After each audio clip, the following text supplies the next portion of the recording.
Today will be discussion sample paper for 2020-21 board examination. So first your question, create a flow chart for common sports injury while illustrate the sub parts. बेटा हम लोग को पता है कि हमारी जो कॉमन स्पोर्ट्स इंजरी हैं उसमें mostly 3 types of common sports injury हैं. First type of common sports injury soft tissue injury, second bone injury या hard tissues injury and last one is the joint injury. तो बेटा सबसे पहला जो आता है आपके पास आता है contusion. Contusion is the muscles injury caused by the blow to the skin. Second one your laceration. तो हम सभी को ये भी पता है कि लैक्रेशन कंडीशन कहाँ पे डेवलप हो जाती है कि जब हमारी बॉडी के अंदर की मसल्स जो होती हैं वो टोटली आपकी रैप्चर्स कंडीशन में इंक्लूडिंग हो जाती है. लास्ट वन आपके पास है स्प्रेन. तो बेटा स्प्रेन का आपको ये भी है कि sprain is the result of injury to the ligaments because of the over stretching of the training. And next one आपके पास जो आ रहा है स्ट्रेन. तो बेटा स्ट्रेन के बारे में क्या है? Strain is the caused by the exercise used और forced stretching of the muscles और टेंडन. जब हम किसी चीज़ को बहुत ज़्यादा स्ट्रेचफुल कंडीशन में लाते हैं तब स्ट्रेन वाली कंडीशन होती है. Last one is the abrasion. Abrasion में आपको पता है it is the specifical injury to the skin when the sometime rub against it. आपके ऊपर की स्किन क्या हो जाती है? रब हो जाती है. नेक्स्ट आता है आपके पास कि बोन इंजरी. तो बेटा bone injury there are 2 types of bone injury. Basically हम मानते हैं कि एक है fracture and second one the dislocation होता है. तो पहली बात है आपके पास सिंपल फ्रैक्चर. सिंपल फ्रैक्चर है broken bone in the single parts. एक पार्ट में होता है आपका तो आपका सिंपल फ्रैक्चर है. सेकंड है कॉम्प्लिकेटेड फ्रैक्चर्स. तो कॉम्प्लिकेटेड फ्रैक्चर्स है along with the bones other parts of the bones such as the tissues nerves and arteries get also damage and completed fractures हो जाता है.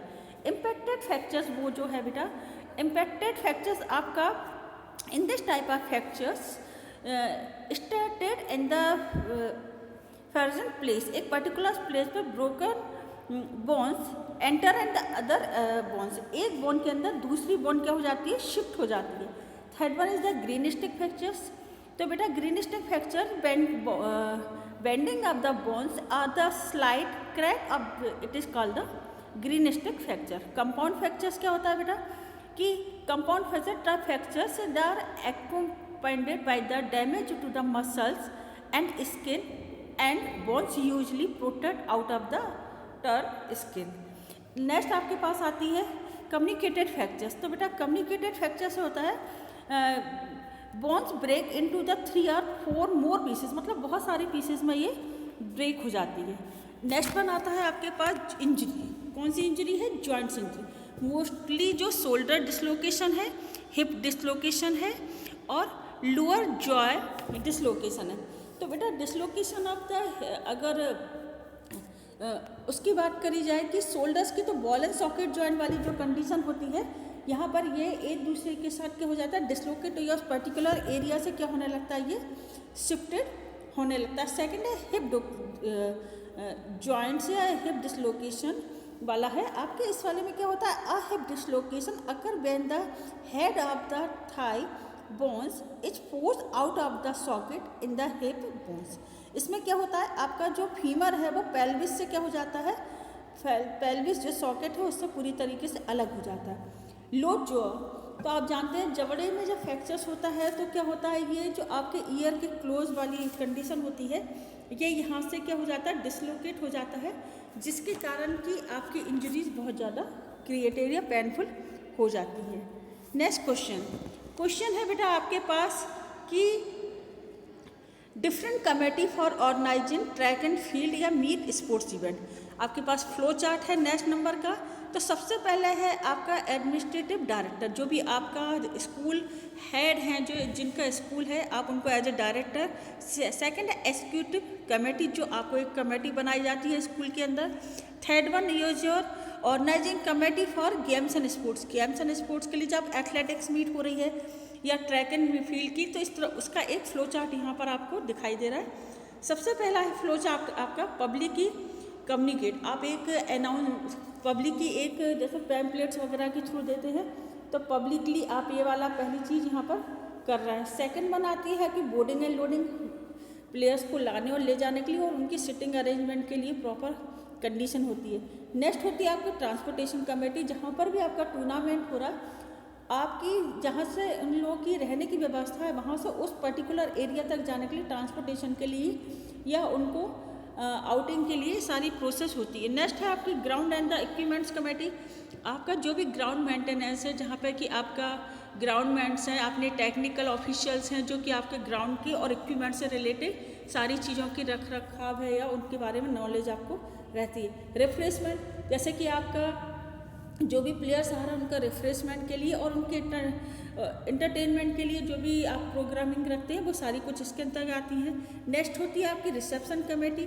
रिसेप्शन कमेटी सबसे एक responsible committee होती है, क्योंकि जितने भी डॉक्यूमेंट्स या जो कि आपकी फाइलें आती हैं जो कि टूर्नामेंट से रिलेटेड एंट्रीज हैं वो कहाँ पर आती है, आपके पास रिसेप्शन कमेटी आती है।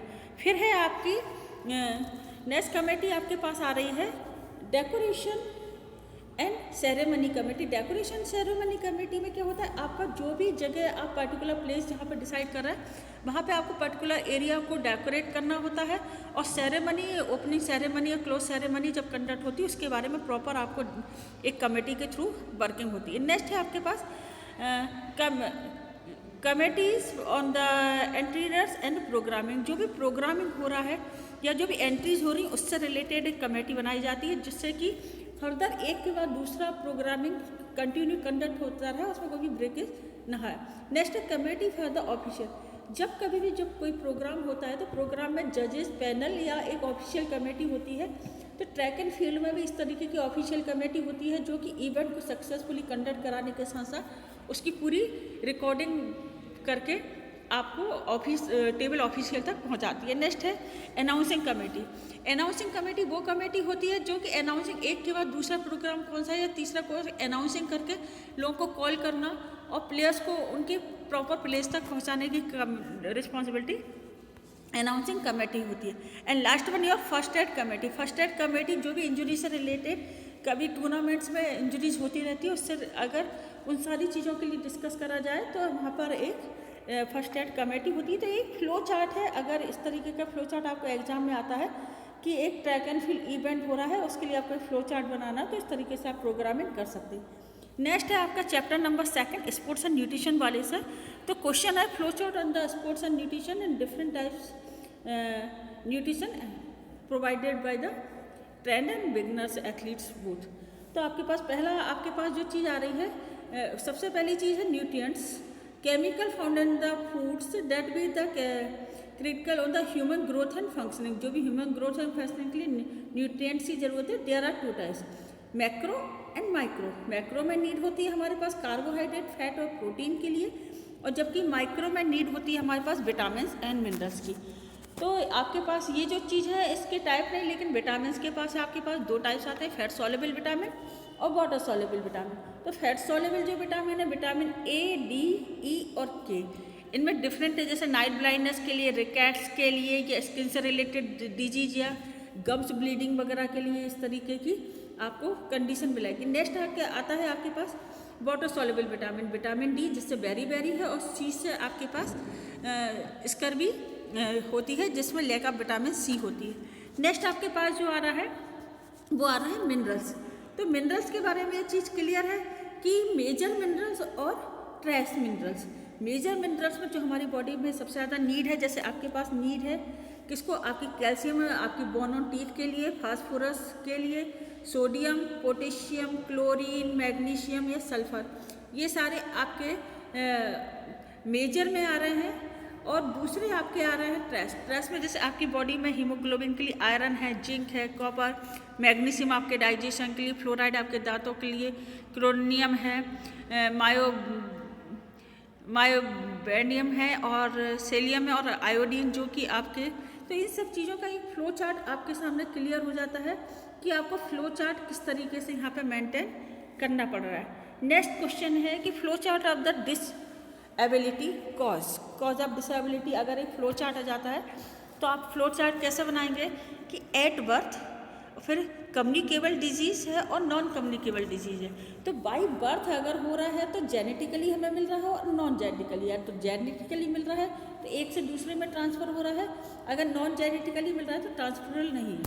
अब आ रहा है कम्युनिकेबल डिजीज़। कम्युनिकेबल डिजीज़ की कॉज क्या है?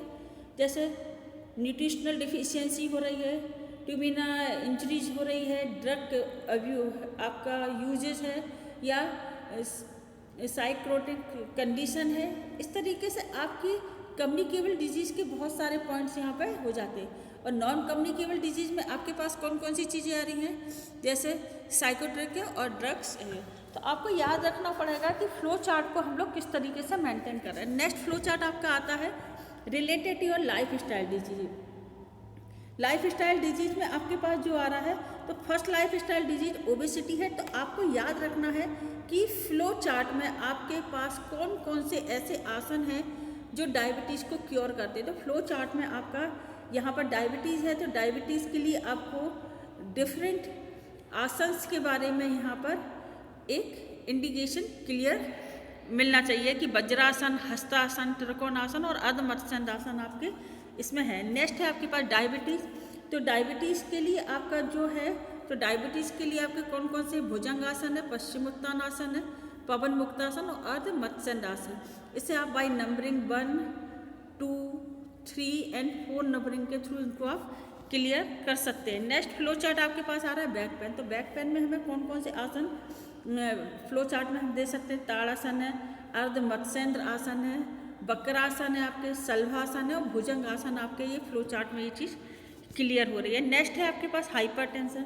तो हाइपरटेंशन के अगर सारे उसका फ्लो चार्ट बनाएंगे तो हाइपरटेंशन में हमें कौन कौन से करना है? ताड़ासन, भुजंगासन, पवन मुक्तासन, भुजंगासन आप इसको ले सकते हैं, सल्वासन ले सकते हैं। तो इस चीज़ों को आपको ध्यान रखना है कि आपका फ्लो चार्ट एक प्रॉपर वर्किंग को यहाँ पे मेंटेन करता है। फिर नेक्स्ट फ्लो चार्ट में आपके पास उसी फ्लो चार्ट का एक पार्ट आ रहा है 4th नंबर में अस्थमा।